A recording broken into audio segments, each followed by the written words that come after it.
Assalamu alaikum, I am Inam. Welcome to the comprehensive guide on direct design method. In this and onward series of video lecture, we will be walk you through the step-by-step process for designing an exterior panel for a floor system having live load of 100 psf and floor finish load of 20 psf in addition to its self weight. So by the end of the lecture, you will be able to confidently use the direct design method to design a whole floor system effectively and efficiently with the help of ACI code. So ACI code की मदद से इस floor system का exterior panel design करेंगे।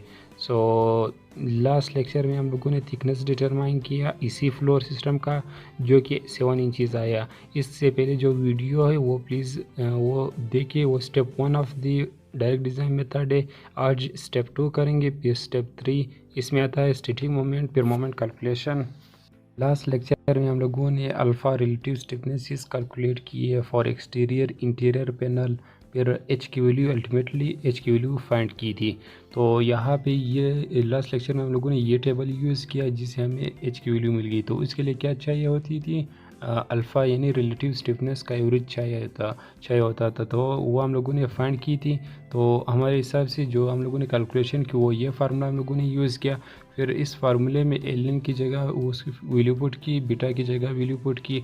After calculation H की value हमारे पास 6 point something I. तो हम लोगों ने 7 इंचज़ अज्यूम की, यानी ली ये 7 inches thickness of the floor system आई।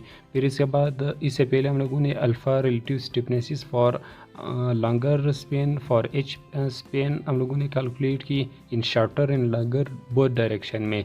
तो उसका यूजेज आज के वीडियो लेक्चर में है, तो वो भी मैं उसका वैल्यू दिखाऊंगा। Alpha longer for H panel के लिए जो हम लोगों ने फाइंड की थी वो 5.6 थी। फिर इसके बाद एक चीज़ मैंने बताई थी कि LN1 क्या होगा, LN2 क्या होगा, वो आप देख लें।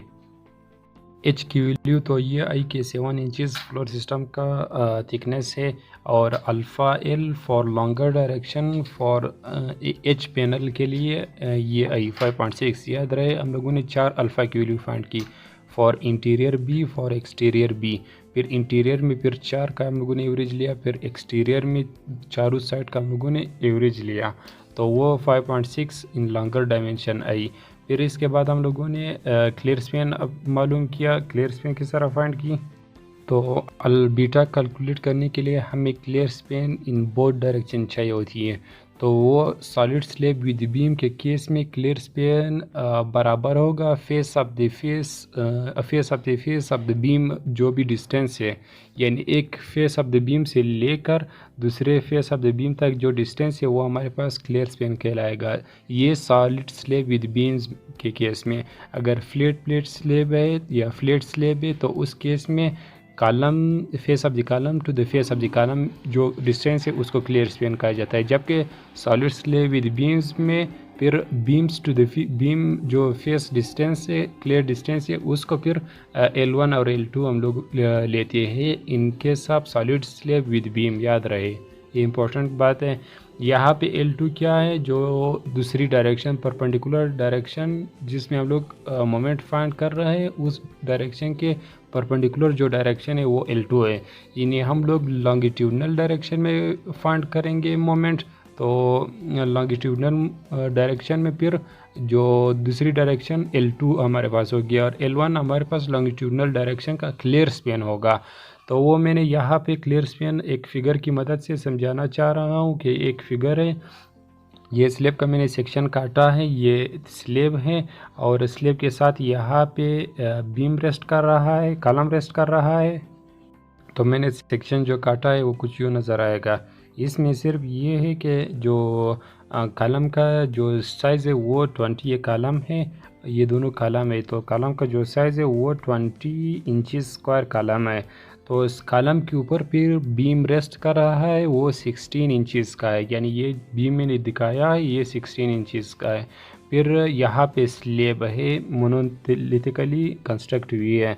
तो ये जो कॉलम मैंने बनाया, फिर इसके कॉलम के सेंटर से एक लाइन जाके, कॉलम के सेंटर से एक लाइन जाके जो भी डिस्टेंस हमारे पास गिवन थी वो 24 फीट थी। वो centre to centre distance from mid of the column वो मेजर करते हैं। फिर इसी कॉलम पे एक बीम यहाँ पे रेस्ट कर रहा है, एक यहाँ पे। बीम का डायमेंशन 16 इंचज़ है, याद रहा है। तो कॉलम 20 है तो कॉलम बड़ा है बीम से, तो बीम कुछ यूँ हमें नज़र आएगा, साइड व्यू से कुछ यूँ नज़र आएगा।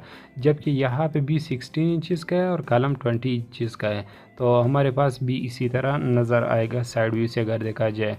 तो फिर इसमें यह है कि जो ये डिस्टेंस 16 है और ये 20 है, तो यहाँ से लेकर हम लोग इंटरेस्टेड ये डिस्टेंस फाइंड करते हैं, ये डिस्टेंस क्या होगी। तो ये हम लोगों ने फाइंड की, वो 8 इंचज़ आई। वो कैसी आई, ये टोटल 20 है, 20 का मिड 10 है, तो यहाँ से लेकर यहाँ तक 10 इंचज़ है। फिर हम लोग इंटरेस्टेड है कि ये डिस्टेंस कितना होगा। तो ये आसान है कि 16 इंचज़ का कॉलम है, तो हाफ एक साइड और हाफ इसका सेंटर से पे डिवाइड करेंगे, तो हमारे पास ये डिस्टेंस 16 यानी हाफ डिस्टेंस क्या होगा, ये 8 इंच आएगा। तो 8 इंच यहाँ से आ गया, और यहाँ पे भी 16 इंचज़ का एक कॉलम है, तो कॉलम का मिड यहाँ पे है, कॉलम का मिड यहाँ पे, ये 20 इंचज़ का कॉलम है, कॉलम के ऊपर बीम है। तो ये जो मेक लाइन डॉटेड लाइन मैंने यहाँ पे बनाया तो ड्रा की है, ये मिड ऑफ द कॉलम यानी यहाँ से लेकर यहाँ तक 10 है और यहाँ से लेकर यहाँ तक 10 है। जबकि ये कितना होगा, ये 10 होगा, तो बाकी 16 इंचज़ का बीम है, तो ये 6 रह जाएगा। तो क्लियर स्पेन मैंने इस तरह कैलकुलेट करनी है कि शॉर्टर डायरेक्शन में क्या होगा, 20 यानी दूसरी जो लेंथ है ट्रांसवर्स वो 20 से मैंने एक साइड में 8 माइनस करना है, दूसरी साइड से मैंने 6 माइनस करना है, और इंचज़ को फीट में कन्वर्ट करने के लिए 12 से डिवाइड भी किया। तो ये हमारे पास वैल्यू 18.33 फीट आई। इसी तरह हम लोगों ने अभी लॉन्गर साइड पे जो clear Spain face of the face beam का जो क्लियर स्पेन है वो हम लोगों ने कैलकुलेट करना है। उसी तरह 24 माइनस एक साइड से हम 8 माइनस करेंगे, दूसरी साइड से 6 माइनस करेंगे, तो हमारे पास 22.83 फीट आ जाएगा क्लियर स्पेन। फिर इसके बाद बीटा कैलकुलेट करना, तो बीटा के लिए किया कि longer clear Spain divided by shorter clear Spain, तो वैल्यू पुट करने के बाद हमारे पास बीटा की वैल्यू 1.25 मिल जाती है। ये मैंने बीटा और क्लियर स्पेन एच की वैल्यू अल्फ़ा एल की वैल्यू बताई, जो कि लास्ट लेक्चर में मैंने बताई थी। तो आज का जो है वो स्टेप 2 है, लोड कैलकुलेशन और स्टैटिक मोमेंट डिटरमाइन करेंगे। तो लोड में सबसे पहले हम लोगों ने सेल्फ वेट कैलकुलेट करना है, क्योंकि वहाँ पे स्टेटमेंट में मेंशन है, स्टेटमेंट में ये मेंशन है कि लाइव लोड तो 100 psi है, जबकि डेड लोड क्या है, फ्लोर फिनिश लोड 22 है। तो 22 के साथ हम लोगों ने सेल्फ वेट भी ऐड करना है, तो हमारे पास डेड लोड की वैल्यू मिल जाएगी। तो अभी हम लोग सेल्फ वेट कैलकुलेट करेंगे। और सेल्फ वेट का आसान सा फार्मूला है कि self weight is equal to unit weight of concrete को हम लोगों ने डेप्थ या थिकनेस से मल्टीप्लाई करना है। तो सेल्फ वेट की वैल्यू आ जाएगी, यूनिट वेट ऑफ कंक्रीट क्या है, 150 पाउंड पर क्यूबिक फीट है, multiply by thickness of the slab क्या है, 7 इंचज़ है, तो इंचज़ को भी फीट में कन्वर्ट करना है क्योंकि ये फीट में है। तो 7 डिवाइडेड बाई 12, तो आफ्टर कैलकुलेशन मल्टीप्लाई और डिवाइड करने के बाद सेल्फ वेट की वैल्यू मिल जाएगी हमारे पास। तो सेल्फ वेट आ जाएगा 87.5, ये पाउंड PSI आएगा, पाउंड स्क्वायर फीट में आएगा। तो ये सेल्फ वेट की वैल्यू आ गई। अभी हम लोगों ने लोड फैक्टर अप्लाई करके हम लोगों ने जो लोड्स कैलकुलेट करने हैं यानी डब्ल्यू कैलकुलेट करना है। तो डब्ल्यू बहुत आसान है, इसके लिए हम लोगों ने ये फार्मूला यूज़ करना है जो कि RCD1 में हम लोगों ने पढ़ा था, 1.2 times of dead load plus 1.6 times of live load. तो ये फार्मूला मैंने यूज़ करना है, तो इसे हमारे पास W की वैल्यू आएगी। W फिर मोमेंट कैलकुलेशन में यूज़ होगा। तो 1.2 टाइम्स ऑफ डेड क्या है, फ्लोर फिनिश लोड 22 है, 22 में हम लोगों ने 87.5 भी ऐड करना है। तो प्लस फिर प्लस दूसरी टर्म आ जाएगी 1.6 टाइम ऑफ लाइव लोड 100 थी। तो कैलकुलेशन करने के बाद W की वैल्यू मिल जाएगी। Live load will be equal to 292 PSF आएगी। अभी इसको मैंने KSF में कन्वर्ट करना है। PSF का मतलब है कि पाउंड पर स्क्वायर फीट, जबकि मैंने लाना है किप पर स्क्वायर फीट में, तो उसके लिए मैंने 1000 से डिवाइड करना है, तो 0.292 KSF, ये W की वैल्यू आ गई। ये क्या है, ये सारा जो मैंने किया ये स्टेप 2 है, याद रहे, step 2 for direct design method.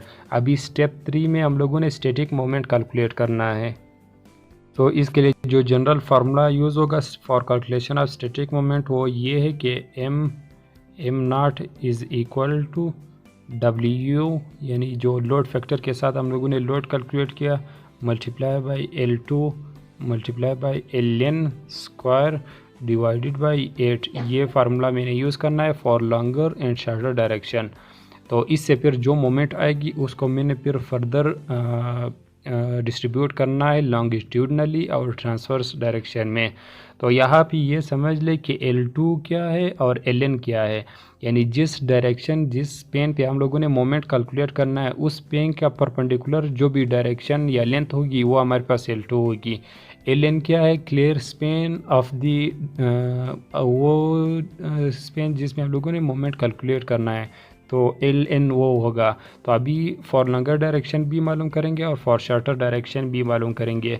तो याद रहे कि ये तो सेम रहेगा, बाकी ये दो वैल्यू चेंज रहेगी क्योंकि L2 भी चेंज हो जाएगा, Ln भी चेंज हो जाएगा। अभी मैं सबसे पहले फॉर लॉन्गर कर रहा हूँ, तो फॉर लॉन्गर MLn लिखूँगा, ML इज इक्वल टू 0.292 जो कि लोड आई मल्टीप्लाई बाई मैंने करना है जो ट्रांसवर्स डायरेक्शन। लॉन्गिट्यूडनल डायरेक्शन का मतलब ये है कि 24 वाली डायरेक्शन में मैंने मोमेंट कैलकुलेट करना है, जबकि इसका ट्रांसवर्स कौन सा होगा डायरेक्शन, वो 20 फीट का होगा।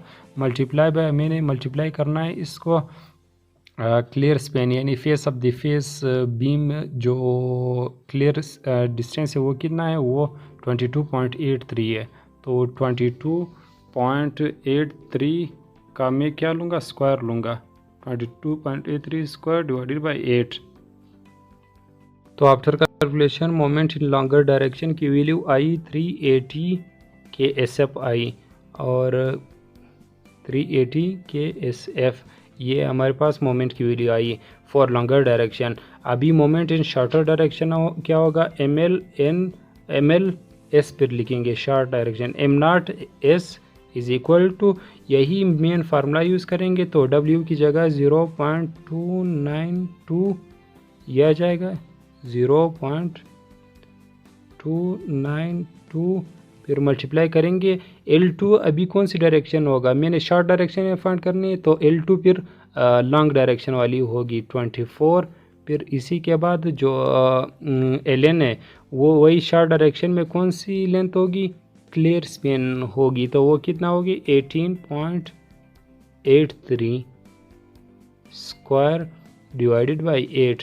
तो कैलकुलेशन करने के बाद M नॉट S की वैल्यू हमारे पास आ जाती है 311 किफ फीट आ जाती है। याद रहे ये यूनिट किफ फीट का है, ये मैंने गलत बताया, किफ फीट ये यूनिट होगा। Moment in longer direction, moment in shorter direction. इसके बाद फिर स्टेप ये होगा कि हम लोगों ने ये जो लॉन्गर मोमेंट आई, ये मोमेंट आई, इसको भी हम लोगों ने लॉन्गिट्यूडनली और ट्रांसवर्स डायरेक्शन में डिस्ट्रीब्यूट करना है। इसके लिए फिर हमारे पास एक और टेबल इन्वॉल्व होती है, वो यूज़ करना है। फिर इसके बाद हम लोगों ने शॉर्टर को भी डिस्ट्रीब्यूट करना है।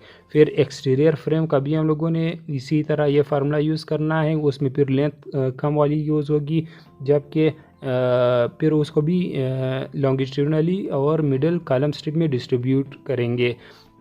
तो आज मैंने स्टेप 3 तक किया, तो फिर नेक्स्ट वीडियो फिर स्टेप 4 से शुरू होगी, उसमें हम लोगों ने लॉन्गर डायरेक्शन में मोमेंट को डिस्ट्रीब्यूट करेंगे।